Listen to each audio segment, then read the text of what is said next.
मुरली सुनाते सुनाते जब बाबा मेरी तरफ देखते थे तब मुझे ये भी अनुभव होता था कि बाबा मेरे मस्तक से मेरा भविष्य अथवा जन्म पत्री पढ़ रहे हैं। उस समय मेरी आयु 18-19 वर्ष की होगी। मुझे देखकर बाबा ने कहा, बच्ची तुम बड़ी हो गई हो, अभी तुमको बाबा की सेवा पर जाना चाहिए। बाबा ने कहा कि मुझे ऐसा मैनेजर चाहिए जो सभी सेंटरों पर चक्कर लगाए और बाबा को समाचार सुनाए। बाबा की ये बात तो मुझे समझ में नहीं आई, क्योंकि मैं तो उस समय ज्ञान में नहीं आई थी और उस समय उतने सेवा केंद्र भी नहीं थे जो बाबा कह रहा था कि मुझे चक्कर लगाने वाली बच्चियां चाहिए। जब मैं सेंटर पर रहने लगी थी तब बाबा ने जो भी पत्र लिखे, बाबा उनमें जरूर लिखते थे कि बच्ची तुम मुरली चलाने के लिए अपने जैसे और कोई को तैयार करो तो तुम अन्य सेंटरों पर चक्कर लगा कर आओ। उस समय मुझे ये बात उतनी समझ में नहीं आई, परंतु उसका अर्थ अभी मुझे समझ में आता है। देखिए बाबा कितना दूरंदेशी और बच्चों की जन्म पत्री जानने वाला था। जब मैं पहली बार बाबा के सामने आई थी तो उस समय मैंने साप्ताहिक कोर्स भी नहीं किया था। वैसे रोज क्लास में जाती थी। मधुबन में ही बाबा ने एक टीचर बहन से मेरा साप्ताहिक कोर्स कराया।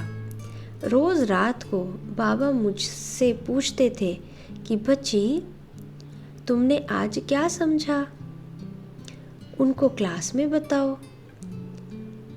मैं बाबा के सामने ही सबको उस दिन का पाठ सुनाती थी। उस समय मैं मधुबन में 1 सप्ताह रही। ब्रिज इंदिरा दादी के साथ मैं आई थी। जब भी बाबा मुझे देखते थे तो कहते थे कि बच्ची तुम बड़ी हो गई हो, तुम्हें सेवा पर जाना चाहिए। मैं सोच में पड़ती थी कि बाबा ऐसे क्यों कह रहे हैं कि सेवा पर जाना चाहिए। मैं अपने लौकिक पिताजी को भी बताकर नहीं आई थी कि मैं आबू जा रही हूँ, क्योंकि वह चाहते नहीं थे कि मैं आश्रम पर जाऊँ। आखिर मैंने बाबा से कहा, ठीक है बाबा, आप कहते हैं तो मैं सेवा पर जाने के लिए तैयार हूँ, जहाँ चाहे वहाँ भेज दीजिए। फिर बाबा ने कहा, बच्ची तुम्हारे लौकिक बाप से चिट्ठी चाहिए। मेरे भाई और माँ ज्ञान में चलने के कारण उनको पता था कि मैं मधुबन आई हूँ। बाप को पता नहीं था। मैंने पूछा, क्या माँ की चिट्ठी ले आऊँ?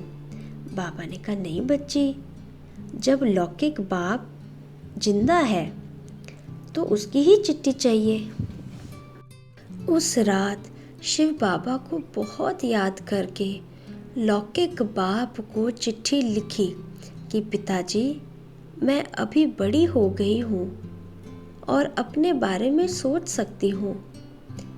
मैं सोचती हूँ कि ईश्वरीय सेवा करने में ही मुझे सुख शांति है, इसलिए आप खुशीपूर्वक इसके लिए मुझे आज्ञा दे दीजिए।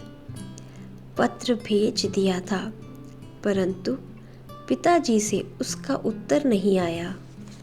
बाबा तो चिट्ठी बगैर रहने वाले नहीं थे। मैं वापस मुंबई जाने के लिए तैयार हो गई। उस समय यज्ञ में यातायात की उतनी सुविधाएं नहीं थी।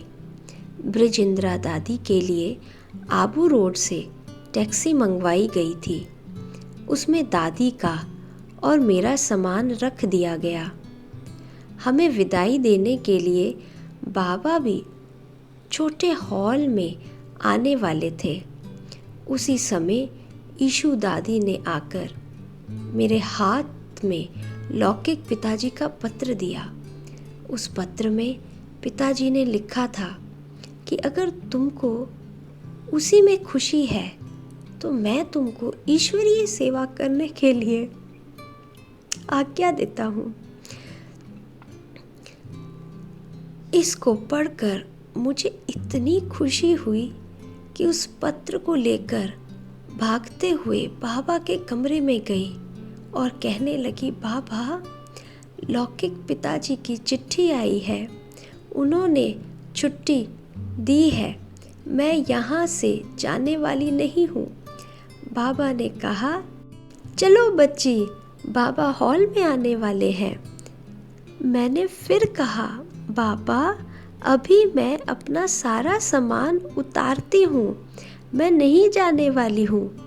मैं आगे आगे जा रही थी, बाबा पीछे पीछे आ रहे थे। जब क्लास में आकर बाबा बैठे तो मुझे देख बाबा कहने लगे, बच्ची, अभी तुम छोटी हो। मैंने तुरंत कहा, बाबा, आप रोज़ मुझे कहते थे तुम बड़ी हो गई हो, सेवा में जाना चाहिए, और अभी बोलते हो तुम छोटी हो। फिर बाबा ने कहा, बच्ची, तुम वही सेंटर पर रहो, वहाँ तुम्हारे माँ बाप भाई बहनें सब है, वही सेवा करो। मैंने कहा, नहीं बाबा, मैं वहाँ नहीं जाऊँगी, मुझे तो आत्मा की उन्नति करनी है। जहाँ लौकिक संबंधी है वहाँ आत्मा की उन्नति हो नहीं सकती है, इसलिए मुझे दूसरी जगह भेजो। फिर बाबा ने कहा, ठीक है, तुम पुणे में जनक बच्ची के पास जाओ। फिर बाबा ने ब्रिजेंद्रा दादी से कहा, इसको पुणे भेज दो, मुंबई से नज़दीक भी है, जब भी इसके रिश्तेदार मिलना चाहें तब बुला सकेंगे। जाते समय मैंने बाबा से कहा, बाबा, जब दूसरी बार मैं आऊँगी तो पार्टी लेकर आऊँगी। बाबा ने कहा, ठीक है बच्ची, बहुत अच्छा। जब दूसरी बार बाबा से मिलने आई तो 40 भाई बहनों की पार्टी लेकर आई। बाबा बच्चों को देख बहुत खुश हुए और मेरी बहुत महिमा की कि बच्ची ने बहुत मेहनत की है, क्वालिटी वाली आत्माएं लाई हैं। मैंने अनुभव किया कि बाबा सदा बच्चों की विशेषता देख उन विशेषताओं की महसूसता कराकर उन्हें आगे बढ़ाते थे, पत्रों द्वारा, बोल द्वारा और टेप में